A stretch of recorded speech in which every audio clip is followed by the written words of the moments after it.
Guys, I would like to call this the World Cup of Legacies. I would like to call it the World Cup final of legacies because there is a lot of legacies to be at stake. Guys, it's the 2022 World Cup final prediction from the Ballpod analysts. My name is Kelvin Washira. I'm Emmanuel. I'm Danzuki. And we want to talk about the two legacies that are at stake here. Mbappe and Messi. I think this might be the most important game for the both of them. I think one, Mbappe will need to, he needs to show that he is now the best player in the world. He needs to show that he can do it. And if he loses to an old Messi, I think it will tarnish his legacy forever. It will be, when you are close to your prime, you were not able to do it with a 35-year-old Messi. You were beaten by a 35-year-old Messi. And yet you had the better team. For Messi, he has to win the World Cup. It's the only trophy that he's missing. It's the only trophy he has chased and has been unable to win so far. He just has to win it. So guys, let's talk about the World Cup final. Dan, I know you don't want Argentina to win, but please be objective. Okay. What Rob says, it's true. It's a World Cup it's a final for the legends, but I think Messi needs it more than Mbappe. Reason being, Mbappe is still young. He can still play another World Cup, and France have always had good teams, so I believe they have the quality to even play. But then, guys, have you seen that the World Cup will be played in 3 years? Have you seen that start? Okay, what I saw was there are going to be 32 teams. The Infantino announced there are going to be 32 teams in the next World Cup. Yeah, so the next World Cup is in 2025. That's 3 years from now. Meaning Mbappe will still play. But for Messi, he has to win it. Yeah, I think he also said it's going to be his World Cup, his last final match for Argentina. Yes. So, am I making the predictions now? Yes. Now, please tell us where Argentina will win. Honestly, this is a very hard game to predict. As I said earlier, both teams are really good. We saw how Messi stepped up in the semi-finals, which is very... If Messi plays like that in the final, then France have a lot to worry about. But again, the other side, the pace of Mbappe, Pele, Griezmann with the ball, very, how can I say, lethal attacking forward. So I see 4 goals being scored in that game. Let me not say where, but I'm seeing 4 goals. That's my best prediction. Yeah, a 4-goal difference, a 4-goal to one team. No, it can be a 3-1. It could be a 3-1, so but 4 goals. We're in favor of Argentina. I think he's saying Messi will score a hat-trick, guys. It's very hard to predict. And I've lost 2 predictions in the past. So let me just chill out. You just know there are going to be 4 goals. There'll be 4 goals. Over 3.5, guys. Emmanuel. Yeah, so me, what I would say is this. I just see France winning. I don't really think Messi would win it. And the reason why I'm saying this is because it seems like France are very tactically set up as a team. And maybe, there is the effect of Messi and all these other guys who can come. The only way Argentina would win probably is if, let's say, Di Maria starts and they know how to play with Di Maria and Messi so that they incorporate more pace. But if Di Maria doesn't start, then that means maybe Argentina would play as a pact, but Because me, to be honest, I did not see more desire from Croatia. So I would not say that Croatia, that Argentina. So you're saying Argentina did not play, it's just that Croatia did not play. No. Let me explain to you why. Croatia, they play very well, actually, but they do not have a front line that backs their play. Yeah? But if you're back to the likes of Mbappe and Dembele or Giroud or whoever plays there, then you can see they'll cause this team some defensive problems. Yeah, and I'm not so sure who will play on the left side where Mbappe will be playing, whether he'll be able to cope up with that pace. I'm not so sure how good the defense line, like the wing back, are. And so I would just say I'm not seeing them penetrating the defense of France the way they did the other day with Croatia, because Croatia had a lot of defensive hiccups and clearances. They did not clear the ball well. They let people wander in, and I think France are good at what they do in terms of the defense line, and well, I hope they'll maintain the back line of Konate. Konate seems to be good at pace, and yeah. So I do not see Messi winning, but again, if Di Maria starts and he backs up Messi, they may pull out something. But Messi alone, I just don't see it is as enough. Okay. Guess I've been Argentina the whole tournament. The way they started, I was afraid that we were not going to get to the final. We got to the final, and then we got the worst possible matchup I could have expected. We got the matchup against France. This France team, this super France team, who are playing as if they are the best team in the world. Like they can beat even clubs like Man City. So I want Argentina to win so bad. I feel Messi deserves it. But do they have the quality to actually win it? I don't really see it. Because if the game gets to the point where it's attack versus attack, I think France are going to kill Argentina. But if France defend a little bit deeper, I think Messi will find a way to pick the lock.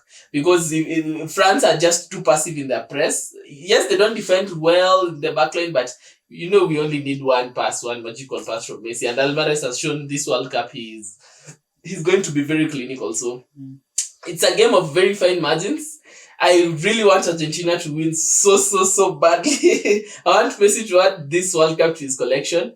But I don't see it happening. Mbappe seems to be dominating this world stage. I think he's going to be the second player from Pele to win consecutive World Cups.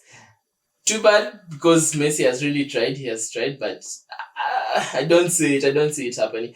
The other big question that we should actually talk about, Benzema. There is a possibility that he can be recalled to the World Cup. Do you think France really need him, Emmanuel?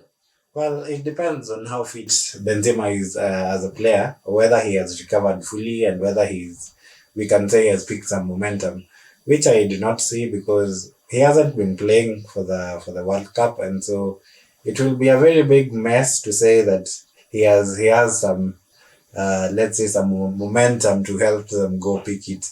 The only thing you could say, maybe he has some desire because he has been missing out, and probably would give it his best if he comes. Again, Benzema is Benzema. He can pop up in the box and score goals. So it can go either way. It's a gamble, to be honest. It can work for them and work against them. But if you'd ask me, I just think maybe if he has to play, he should just come as a sub. But they should just maintain Giroud and they'll just be good to go. And also I forgot to mention Griezmann. Griezmann has been my highlight person for France. The way he runs France, it's not even about Mbappe to me, it's about Griezmann. Like the way he has controls managed the attack. Yeah, because Mbappe, his impact is big, but Griezmann is a team player for them. He has quality. I think the reason Griezmann is good is because they have Mbappe. All the focus is in Mbappe, so they leave Griezmann alone. I think without Mbappe, Griezmann does not get as much space to do what he does. I think the combo of them complements each other. Yeah, but do you think it's the position he is playing seems like he has more freedom? It's because all the focus goes to Mbappe. For example, the England game, when Mbappe was running, or not the England game, the Netherlands game, Mbappe was running towards, not the Netherlands, the England game, sorry. He was running, and then all the eyes and all the people are too focused on him when he was running, and then he just laid the ball off to Griezmann, who passed it to Xiaomi. The reason they had all that space was all the England players were expecting Mbappe to run or do something, so they were all anticipating his move, and he just laid it off. And then they had all manner of space, and that is how they killed England for the first goal. But if you ask me, marking a midfield player is usually a hard task. If you ask me, you could know that a midfielder is as good as Kevin De Bruyne or who else is a very good midfielder. These players, you cannot say that you will mark them so much because I mean these players by themselves most of the time they do not score. They just cause progressive football. Mm-hmm. But the ones who score are the ones who the wingers, the attacking. That is why, and midfielders drop so deep that it becomes so hard to mark them. So, but I think maybe it's the improvisation of Griezmann is working very well. To me, he should be a midfielder, an attacking one. Yeah, I agree. Done. Benzema. Yeah, So Benzema. I agree with Emmanuel. So Benzema is a good player, but if he's recalled, maybe he can come in later in the game just to have a feel of how Qatar is. And probably win the medal. Yeah, Yeah, exactly. But Giroud is always a lethal striker when he's playing for France.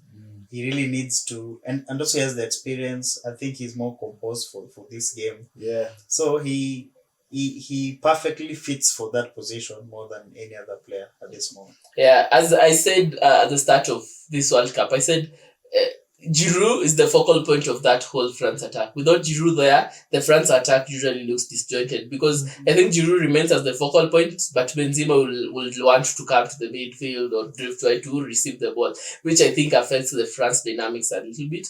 I don't mind Benzema joining up with the squad, but I feel it will be bad for Giroud and for the whole team if they actually started Benzema. I think he can come off the substitute bench to just win the winners' medal and get a feel of Qatar. Yeah. But yeah, I don't want him to play as much. Okay, I don't think he's going to affect. He's a brilliant player, but I don't think the whole France system is built towards how brilliant he is. Yeah. He might produce moments of magic, but I don't think that is what France need at the moment. I think France just need that focal point in Giroud. So Benzema can come and play maybe the last 2-3 minutes of extra time or come to hit penalties if we get to the penalties. But yeah, I don't want him to start. I think that's all, guys, for this 2020. This World Cup has ended really quickly. So guys. what's your prediction for the final? My prediction for the final, unfortunately, I give a 2-1 win to France. No. I wanted Argentina to win so bad, but just stick to your team. You see, one thing I've realized about Argentina fans, they always play down. You see that's a phenomenon I was also thinking. You see, it's unfair to say that you're supporting Argentina, Yes, but you're predicting France to win. okay, let's say. Are you saying? Let me just ask one question, Obiri. Chelsea is playing Man City right now, and the way Chelsea are playing really badly. Are you going to predict a 3-0 win for Chelsea, or will hope for a draw and predict a loss for you? Let me ask you, Kelvin. What is the point of being a fan then? See, hoping, the whole point of hoping. With hoping comes that belief that we can pull at it. Okay, you see, let me be objective a little bit here. I'm giving an analysis of what I think is going to happen. But what I am hoping to happen is a 1-0 Messi penalty win in the 96th minute. That is me speaking like a fan. But me speaking like somebody who is going to tell people what is going to happen. I don't want to lie to people and then they come bashing me. Saying, oh, you and your Messi. So guys, we have agreed that if Argentina win, Kevin has nothing to do with it. No. Let's do this. Yeah. So we have agreed. So you want me to pick a side? Don't want me to win either way? No, you cannot be on the fence. You can't be on the fence side. It's very unfair. It's very unfair. You know what? Argentina is going to win this World Cup. A 2-0 win. Messi is going to kill this France team. Who is Mbappe? We don't care who Mbappe is. Wait and see. Argentina is winning this World Cup. Who is France? Yeah, I have only one task: collecting memes. I think you'll have to archive them. Or you just send them to me. I will roast Mbappe for you. But yeah, Argentina will win the World Cup. So guys, but I hope you believe whatever you say, because I hope so. Let me just use the word hope. Actually, why wouldn't Argentina win the World Cup? We are going to win the World Cup. What is this small teams? We are going to win the World Cup. Argentina is not going to allow us to be scored a goal. Mbappe will have to find another way to run. You not kill us. So guys, that has been the World Cup finals. Has been very, very interesting. Thank you for all those people who have followed us through all of this analysis, predictions, everything that we have talked about. It has been fun seeing your comments. There is a guy I want to shout out to. He usually comes after Obiri and every time. Obiri, you need to give that guy a shout out. By the way, thanks to someone karaoke. He has been a very good fan and he's been there in the comment section. So big up, Sam. Sam, we appreciate you, man. We will invite you for an episode with us when we go back. So this is not the end of the Ballpod podcast. We'll be back with more football, with more analysis, with more banter once the EPL is back. So guys, stay tuned. Sam, big up. And all the other fans, Betty and all the rest, continue watching. We appreciate you really very, very much. See you when the EPL is back. Cheers, guys. Cheers, guys. Cheers.